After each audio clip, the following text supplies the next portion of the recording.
जय श्री राम। श्लोक संख्या 9। यहाँ यह जिज्ञासा हो सकती है कि यदि मैं उपयुक्त प्रकार से आप में मन बुद्धि न लगा सकूं तो मुझे क्या करना चाहिए। इस पर कहते हैं, अथ चित्तम समाधातुम न शक्नोषि मयि स्थिरम अभ्यास योगेन ततो मामिच्छाप्तुम धनंजय। अथ चित्तम समाधातुम न शक्नोषि मयि स्थिरम अभ्यास योगेन ततो मामिच्छाप्तुम धनंजय। यदि तू मन को मुझ में अचल स्थापन करने के लिए समर्थ नहीं है तो हे अर्जुन, अभ्यास रूप योग के द्वारा मुझको प्राप्त होने के लिए इच्छा कर। अभ्यास रूप योग के द्वारा मुझको प्राप्त होने के लिए इच्छा कर। और अभ्यास क्या है?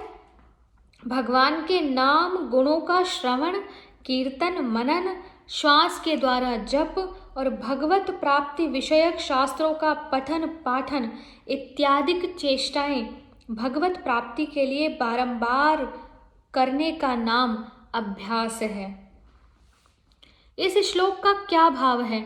उत्तर है, भगवान अर्जुन को निमित्त बनाकर समस्त जगत के हितार्थ उपदेश कर रहे हैं।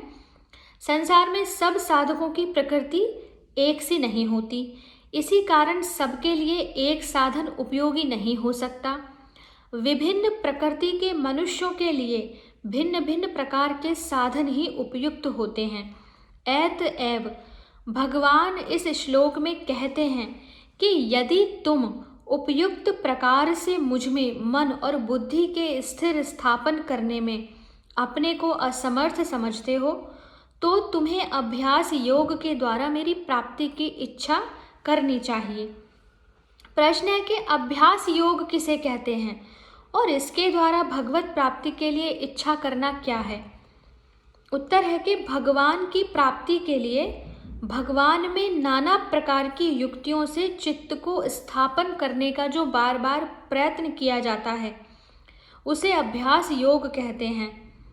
भगवान के जिस नाम, रूप, गुण, लीला आदि में साधक की श्रद्धा और प्रेम हो, उसी में केवल भगवत प्राप्ति के उद्देश्य से ही बार बार मन लगाने के लिए प्रयत्न करना अभ्यास योग के द्वारा भगवान को प्राप्त करने की इच्छा करना है।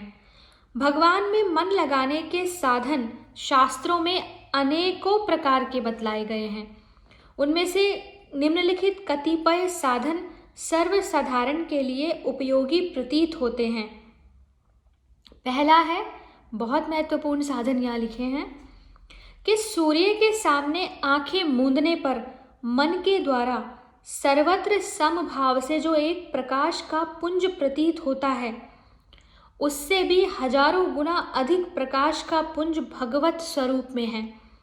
इस प्रकार मन से निश्चय करके परमात्मा के उस तेजोमय ज्योति स्वरूप में चित्त लगाने के लिए बार बार चेष्टा करना। ईश्वर के, परमात्मा के ज्योतिर्मय स्वरूप में चित्त लगाने का प्रयास करना। और ज्योति कैसी है? यदि आप सूर्य के आगे आंख बंद करते हैं तो आपको एक प्रकाश की अनुभूति होती है, उससे हजारों गुना प्रकाश। दूसरा है, जैसे दिया सलाई में अग्नि व्यापक है, वैसे ही भगवान सर्वत्र व्यापक हैं। यह समझकर जहाँ जहाँ मन जाए वहाँ वहाँ ही गुण और प्रभाव सहित सर्वशक्तिमान परम प्रेमास्पद परमेश्वर के स्वरूप का प्रेम पूर्वक पुनः पुनः चिंतन करते रहना। तीसरा साधन है, जहाँ जहाँ मन जाए वहाँ वहाँ से उसे हटाकर भगवान विष्णु, शिव, राम, कृष्ण आदि जो भी आपके इष्ट देव हों, उनकी मानसिक या धातु आदि से निर्मित मूर्ति में अथवा चित्रपट में या उनके नाम जप में श्रद्धा और प्रेम के साथ पुनः पुनः मन लगाने का प्रयत्न करना।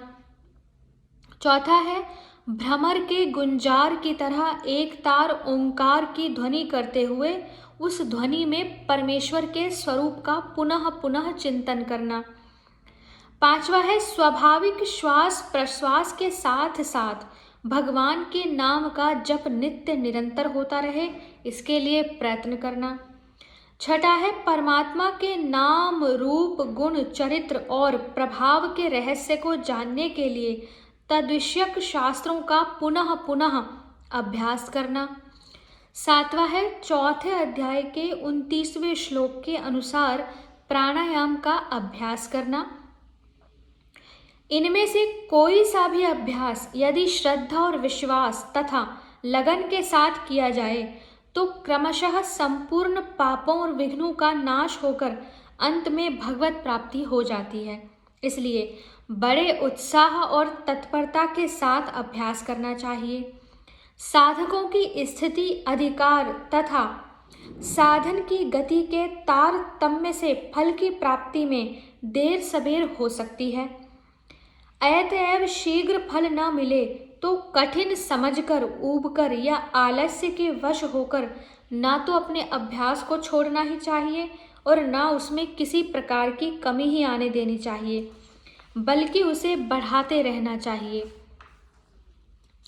यहाँ पर यह जिज्ञासा होती है कि यदि इस प्रकार अभ्यास योग भी मैं न कर सकूं तो मुझे क्या करना चाहिए। इस पर कहते हैं श्लोक संख्या 10, अभ्यासे अप्य समर्थोऽसि मत्कर्म परमो भव मदर्थमपि कर्माणि कुर्वन् सिद्धि मवाप्यसि।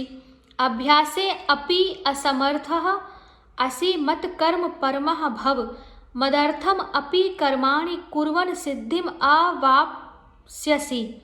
अवाप्स्यसि अर्थात प्राप्त होगा। तो इसका भाव है यदि तू उपयुक्त अभ्यास में भी असमर्थ है तो केवल मेरे लिए कर्म करने के ही परायण हो जा। इस प्रकार मेरे निमित्त कर्मों को करता हुआ भी मेरी प्राप्ति रूप सिद्धि को ही प्राप्त होगा। प्रश्न है कि यदि तू अभ्यास में भी असमर्थ है, इस कथन का क्या भाव है।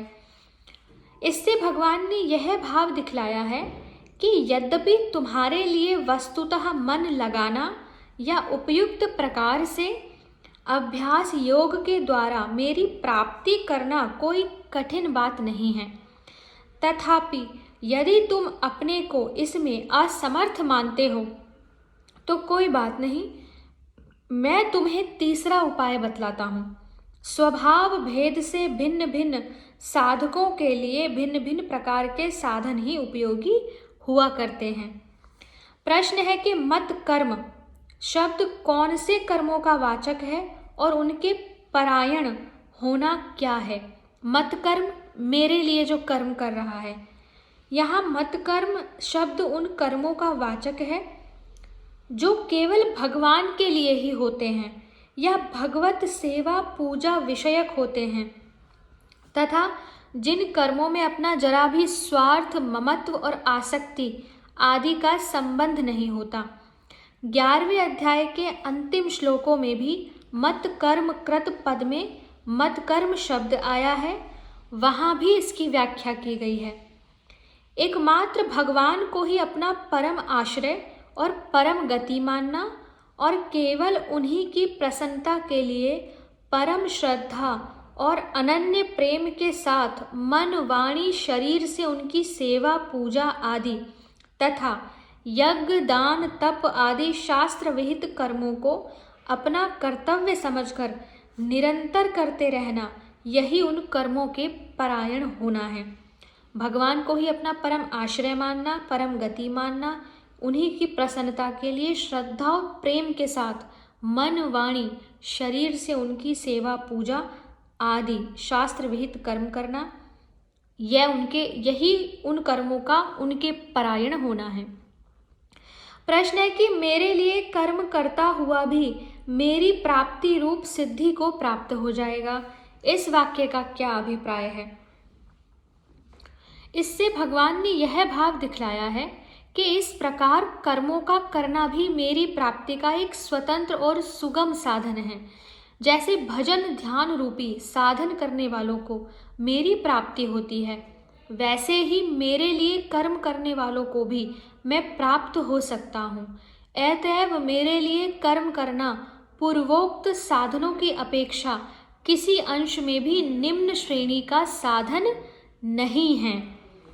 यहाँ एक व्याख्या की गई है कि स्वार्थ को त्याग कर परमेश्वर को ही परम आश्रय परम गति समझकर निष्काम प्रेम भाव से सती शिरोमणि पतिव्रता स्त्री की भांति मन वाणी शरीर द्वारा परमेश्वर के लिए ही यज्ञ दान तप आदि संपूर्ण कर्तव्य कर्मों के करने का नाम भगवदर्थ कर्म करने के परायण होना है। श्लोक संख्या 11 से आगे की वीडियो में पढ़ेंगे। हरे कृष्णा।